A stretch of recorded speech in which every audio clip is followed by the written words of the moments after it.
Target exam में आपका एक बार पुनः स्वागत है। तो हम आपके लिए लेकर आए हैं मध्य प्रदेश का स्पेशल सिविल अधिकार संरक्षण अधिनियम 1955 के महत्वपूर्ण प्रश्न, जो कि परीक्षा के दृष्टिकोण से बहुत ही महत्वपूर्ण है।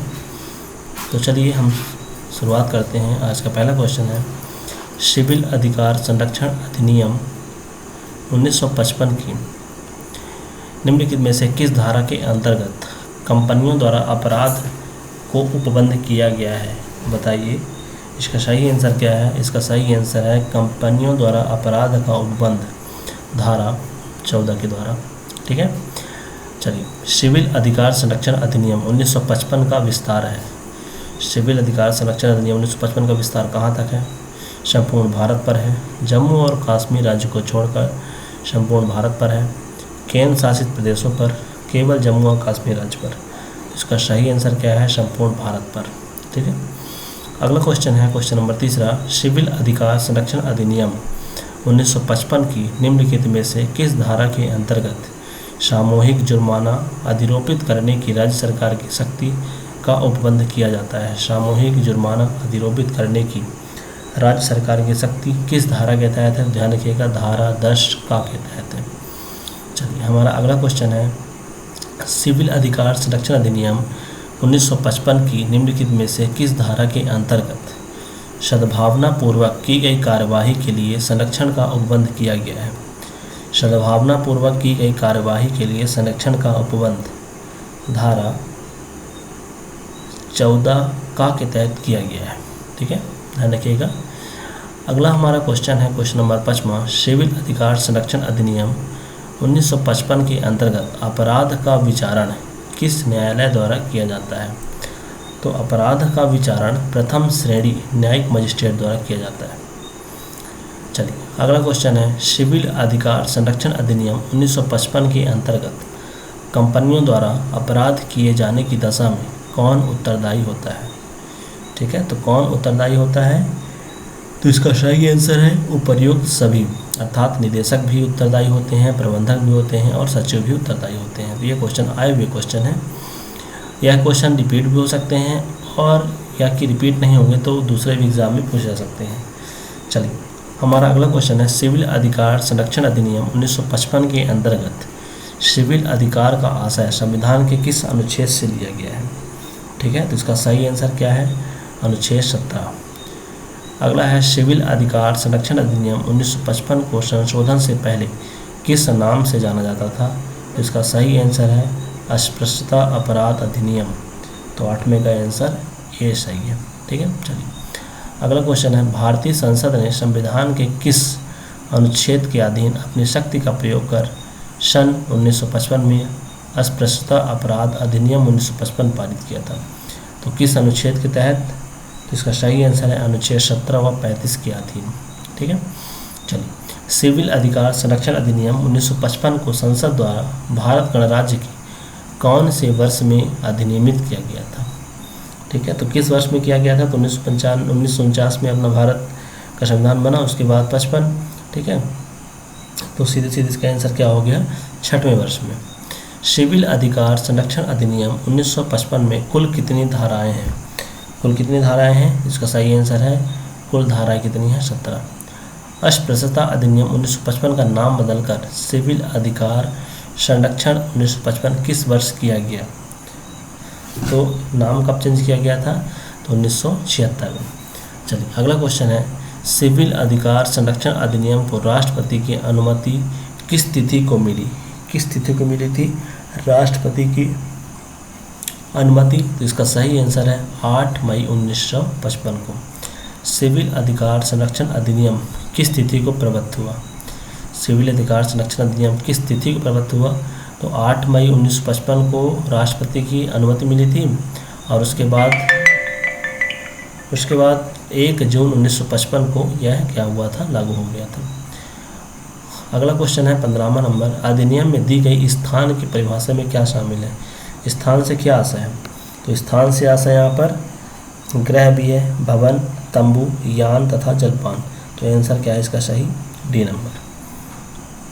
चलिए, छुआछूत शब्द को सिविल अधिकार संरक्षण अधिनियम की किस धारा में परिभाषित किया गया है? ठीक है। तो छुआछूत को किस धारा में परिभाषित किया गया है? तो छुआछूत नामक शब्द किसी भी धारा में परिभाषित नहीं किया गया, तो इसका आंसर क्या हो गया? D number. चलिए अगला क्वेश्चन है, माल बेचने या सेवा करने से इनकार के लिए दंड का प्रावधान अधिनियम की कौन सी धारा करती है? तो धारा 6, ठीक है, धारा 6 जो माल बेचने और सेवा करने से इनकार के लिए दंड का प्रावधान करती है। सिविल अधिकार संरक्षण अधिनियम 1955 में सामान्य परिस्थितियों में अधिकतम कितने दंड दिए जाने का प्रावधान है?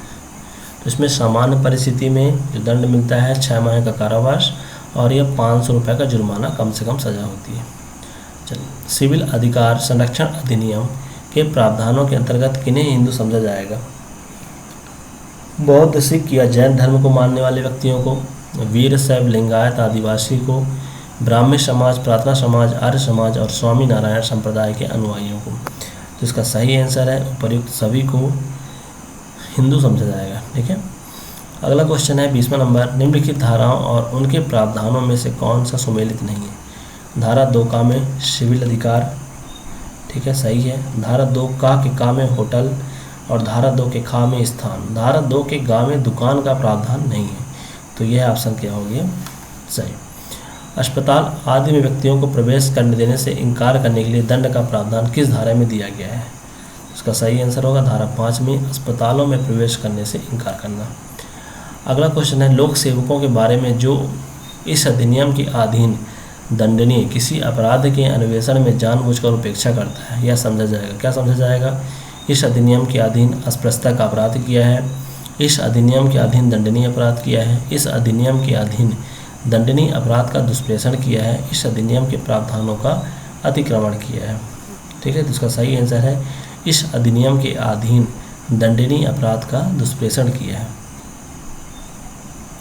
सिविल अधिकार संरक्षण अधिनियम 1955 की किस धारा में अपराध का दुष्प्रेषण किए जाने का प्रावधान है? ठीक है, अपराध का दुष्प्रेषण किस धारा में है? धारा 10 के। ठीक है, अधिनियम की धारा 11 का संबंध निम्नलिखित में से किससे है?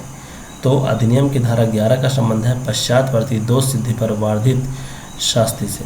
ठीक है। अगला क्वेश्चन है हमारा, सरकार अधिनियम की किस धारा के तहत उसके द्वारा दिए गए अनुदान या उसके किसी भाग के निलंबन या पुनर्ग्रहण के लिए निर्देश दे सकती है? तो निलंबन और पुनर्ग्रहण की जहाँ पर बात आएगी वहाँ पर धारा 9 लगता है। ठीक है। असत्य कथन को बताइए, सरकार सामूहिक जुर्माने की अधिसूचना प्रकाशित करेगी। किसी निवासी के बारे में प्रभावी जुर्माना उसकी अर्जी का निपटारा किए बिना वसूला जा सकता। सरकार सामूहिक जुर्माने की राशि को वहाँ के निवासियों के बीच विभाजित कर सकती है। सामूहिक जुर्माने के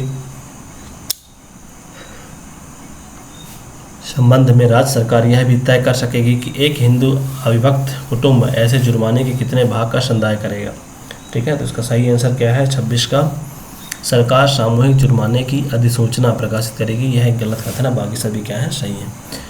अगला क्वेश्चन है क्वेश्चन नंबर 27, कुछ मामलों में न्यायालय द्वारा उपधारणा किए जाने का प्रावधान किस धारा में किया गया है? इसका सही आंसर है धारा 12 में किया गया है। अगला क्वेश्चन है, जहाँ तक कि इस अधिनियम के अधीन गठित करने वाला कोई कार्य अनुसूचित जाति के सदस्यों के संबंध में किया जाए, न्यायालय यह उपधारणा करेगा कि वह कार्य अस्पृश्यता के आधार पर किया गया हो, बदले की भावना से किया गया हो या अपमान करने के उद्देश्य से किया गया हो या अनुसूचित जाति के सदस्य द्वारा किया गया हो। इसका सही आंसर क्या है? अस्पृश्यता के आधार पर किया गया हो। अधिनियम की कौन सी धारा कितने सिविल न्यायालयों की अधिकारिता की परिसीमा का प्रावधान करती है? इसका सही आंसर है धारा 13। धारा 14 के संबंध में कौन से सही कथन है? तो बताइए इसमें से। कंपनी से कोई निगमित निकाय विपरीत, कंपनी के अंतर्गत फर्म का अन्य संगम भी है, फर्म के संबंध में निर्देशक से फर्म का भागीदार है। तो इसमें से लगभग सभी आंसर, सभी कथन सत्य हैं। चलिए अगला क्वेश्चन है, इस अधिनियम के अधीन सद्भावनापूर्वक की गई कार्रवाई केंद्रीय तथा राज्य सरकार के विरुद्ध नहीं होगी। चलिए अगला क्वेश्चन है, अधिनियम की किस धारा में अस्पृश्यता का अंत करने से प्रोद्भूत अधिकारों का संबंधित व्यक्तियों द्वारा फायदा उठाना सुनिश्चित करने का राज्य सरकार का कर्तव्य निर्धारित किया गया है। ठीक है, तो इसका सही आंसर क्या है, किस धारा में है बात, धारा 15 में। अपराधी परिवीक्षा अधिनियम 1958 का 14 वर्ष से अधिक आयु के व्यक्तियों को लागू न होने संबंधी प्रावधान है। इसका सही आंसर क्या है, धारा 16 के काम में। केंद्र सरकार राज्यपत्र में अधिसूचना द्वारा इस अधिनियम के उपबंधों का पालन करने के लिए नियम बना सकेगी। यह शक्ति कौन सी धारा देती है, तो यह शक्ति धारा 16 खा देती है। इस अधिनियम के अधीन केंद्रीय सरकार द्वारा बनाए गए नियमों संसद के समक्ष कुल कितने दिनों की अवधि के लिए रखा जाएगा। ठीक है, तो केंद्र सरकार द्वारा बनाए गए नियमों को संसद के समक्ष कितने दिनों की अवधि के लिए रखा जाएगा, तो 35 का सही आंसर है 30 दिवस के लिए। ठीक है, अगला क्वेश्चन है, निम्नलिखित में से कौन सा सुमेलित नहीं है। अपराध संज्ञेय या विक्षेपण विचारणीय होंगे। अस्पृश्यता का अंत करने से प्रोद्भूत अधिकारों का संबंधित व्यक्तियों द्वारा फायदा उठाना, सद्भावनापूर्वक की गई कार्रवाई के लिए संरक्षण, निरसन, धारा 17। तो इसमें से कौन सा सुमेलित नहीं है।